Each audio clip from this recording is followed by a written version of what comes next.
Okay, so I've done a couple of videos already. Um, Probably gonna do these about once a week or so, I guess. Um, I told you in the last video I started medication, and I'm already starting to see results of it. Things are starting to balance out. I'm more even keel, which is a good thing. Um, I'm a lot calmer. Um, my patience has returned. Um, Typically, I'm very, very, very patient person. Um, uh, it's one of those things that you lose when you're going through and you've left. You lose a lot of patience. You're always in the fight or flight state. Um, when you're under constant duress, it can do the same thing. It's still considered a trauma. Um, so if you're watching this, in my previous videos, I've talked about how leaving and what some things you can do, personal experiences, some things that are going on in my life currently, um, that kind of stuff. Um, Now,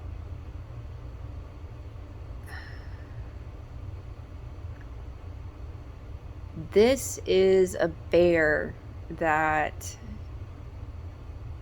is a taboo, unfortunately. So, because this is a taboo, this is kind of why I'm doing this series, because I want you guys to see the effect it has on families. Um, and not even our social workers or are trained to necessarily look for it. They're just trained to, oh, well, there's something bad going on. Let's take everything out. You can say something as like there's domestic violence going on, and your kids may or may not realize what it is because you have protected them from the majority of it and they've blocked the rest, and so they don't recognize it. Um, Depending on your county statutes and your state statutes, they may not recognize domestic violence unless it's physical. So, but under federal law, it's anything that is abusive or makes the home uninhabitable is considered an act of abuse. Um, and so that's verbal, emotional, mental trauma. Um, Now, I want you to guys to understand something. I, I, I'm fighting for my kids right now, and I have been for almost a year. Um, it's pretty brutal. Um, I just had a custody hearing in a private suit right now because my child's father is trying to go after me in a civil suit because social services decided that they were going to give legal advice to him and his attorney. Well, I was divorced from him on the grounds of physical cruelty, and they just don't seem to give a shit. Legally, this person is not supposed to even be in this country. I have called every agency asking for help and have received nothing. His lease is month to month. He has threatened to leave the country. He's not on the birth certificate. All I want right now is that he doesn't get unsupervised visitation or custody. For the simple reason that I'm afraid that if he does, she might disappear because of certain people he knows. And people might say I'm paranoid. People might say that I'm afraid. But if I hadn't moved out in 2019 when she was 5 years old going into kindergarten, she would have never finished potty training. He makes her sleep in the same bed, even though one was available to her. She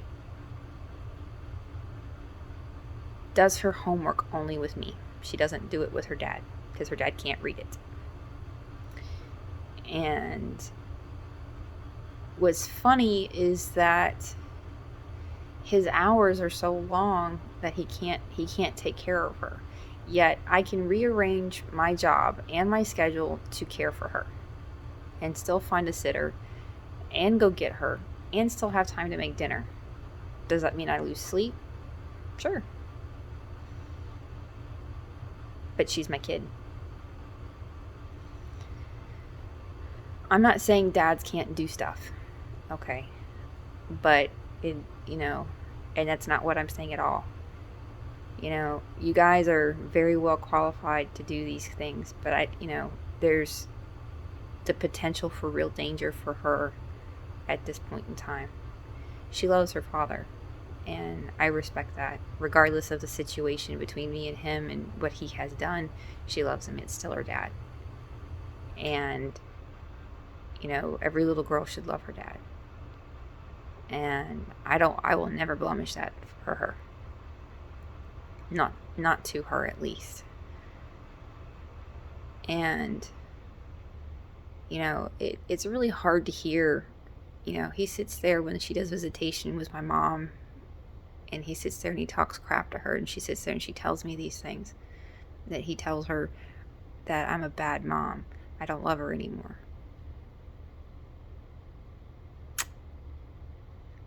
That's really hard to hear. It's really hard to hear when I sit there and the abuse is still happening during visitation, and I can't do anything to help her. And I've protected her from the most part from all of this. And now she's not. But everybody thinks I'm the crazy person. I'm the person who has gone off my rocker.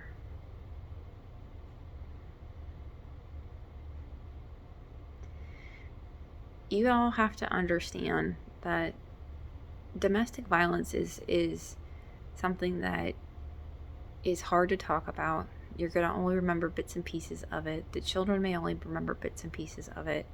And as parents, mothers or fathers, you protect your children from the majority of it, or you try to, because you don't want them to suffer as children. Now, it is our job to break the cycle. So how are you going to do that? If you guys need help coming up with a plan, I'm here. There's always a way. There's people to talk to. I can help you do that. It's I'm not here just to make videos about all of my crap so that I can get it off my chest. I'm here just to let you guys know that I'm suffering, but I'm starting the process of healing. If you guys need help, I'm here. Leave comments, because that's the only way you're going to get it. You guys are terrified of a therapist because of being reported. I'm not a therapist. I'm not a doctor. I'm a victim. You guys want to figure out how to get away from this person. I can't tell you that unless I know. I've been in a situation. One of my domestic situations was where I went to go pick up my stuff because an ex had it, and he was drunk, and he let me into the house, and I knew he was intoxicated, and he ended up grabbing me by my throat and putting me down on the floor, and I had bruising around my throat, and I started to black out when I finally was able to get my knee up instead of squirming in between him and get him in the nuts. It was just enough to get him off me. I got up and I could barely see, and I stumbled, and I started dialing 911, and I told them where I was, and I ran to a bathroom, and he started beating the door down. and the officers actually came in the house without asking. I actually went into a courtroom alone following that.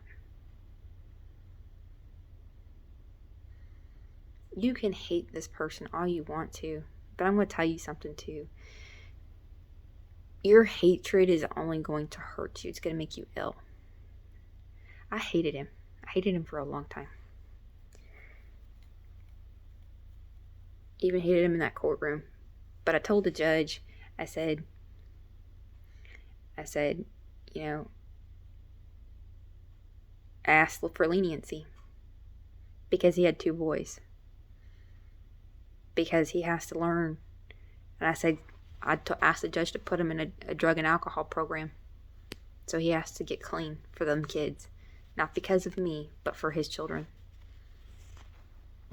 Otherwise, it wasn't worth it. Because anything else the judge could do to him, he's going to sit there and he's going to hate himself. And I had to put work in. And if he failed it, then he went to jail. Then he got his punishment. And that's what happened. He was still charged. But it was worth it. I've been thrown through walls.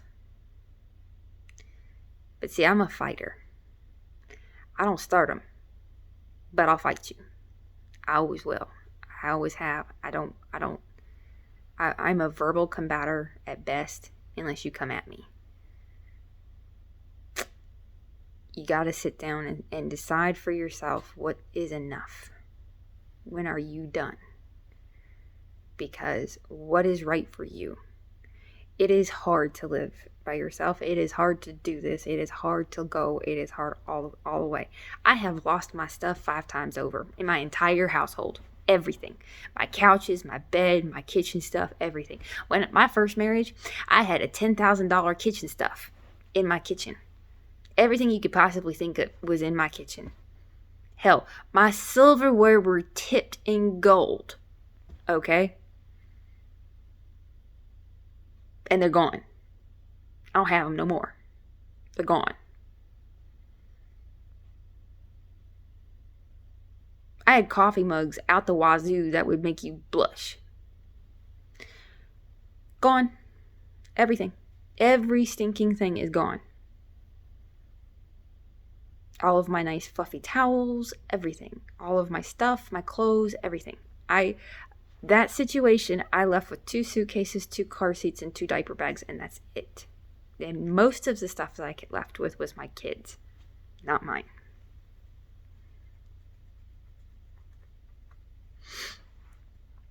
But you guys have to decide.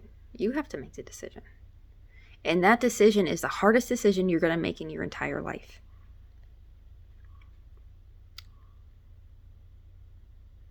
So I tell you what, give me a state, give me a county that you're in, and I'll help you find domestic violence counseling. That is what I can do. I can look it up and post it on here. All right, you guys. Look, I know this one is kind of weird, but I am here to help. I want you guys to know that there's a light at the end of the tunnel. You have someone else, and I will probably let you guys know something else by the beginning of next week. So good luck to you guys. I hope you guys stay safe. If you guys are watching these, please continue to watch them. I will keep you guys posted and updated. Remember, there's lifelines everywhere. I'm another one. Talk to you guys soon.